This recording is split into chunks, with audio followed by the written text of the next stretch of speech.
తిరుపతికి చెందిన భారతీయ తెలుగు రచయితల సమాఖ్య ఆధ్వర్యంలో ఆదివారం స్థానిక యూత్ హాస్టల్లో జరిగిన అన్నమయ్య జాతీయ స్థాయి కవి సమ్మేళన కార్యక్రమం దిగ్విజయంగా ముగిసింది. ఈ కవి సమ్మేళన కార్యక్రమానికి తిరుపతి, చిత్తూరు, శ్రీకాళహస్తి తదితర ప్రాంతాల నుండి సుమారు 30 మందికి పైగా కవులు పాల్గొని తమ కవితలను చదివి వినిపించారు.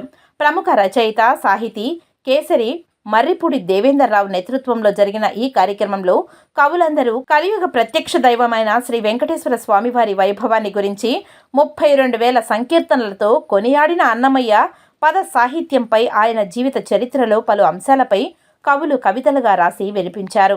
తిరుపతికి చెందిన సీనియర్ పాత్రికేయుడు మానవళ్ళ శ్రీరాజు అన్నమయ్య పద కవితలు సజీవ నది జలాల ప్రవాహమని, గంగా తరంగాల డోలికలని కీర్తించారు. అలా ఇంకా కొంతమంది కవులు నందిపాటి చక్రపాణి, పాలుకోరు కన్నయ్య, పాలుకొల్లు పద్మరెడ్డప్ప, గొడుగు చింత గోవిందం గురునాథం, యువశ్రీ మురళి, మునీంద్ర, సోము, ఉమాపతి, ఆముదాల మురళి తదితరులు పాల్గొన్నారు.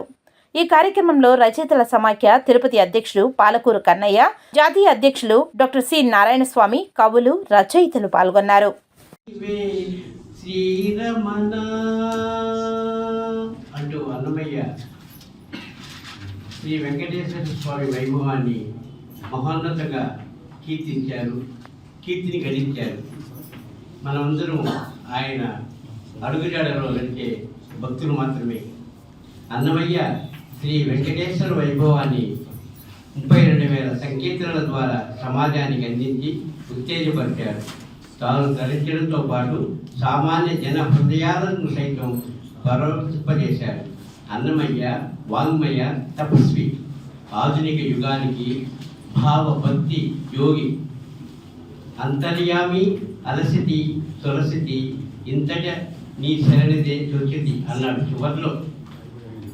శృంగార భక్తి జ్ఞాన వైరాగ్యాలు అన్నమయ్య సంకీర్తన సుమాలు. తెలుగు భాషకు ప్రాణం అన్నమయ్య భక్తి సాహిత్య లాలిత్యం.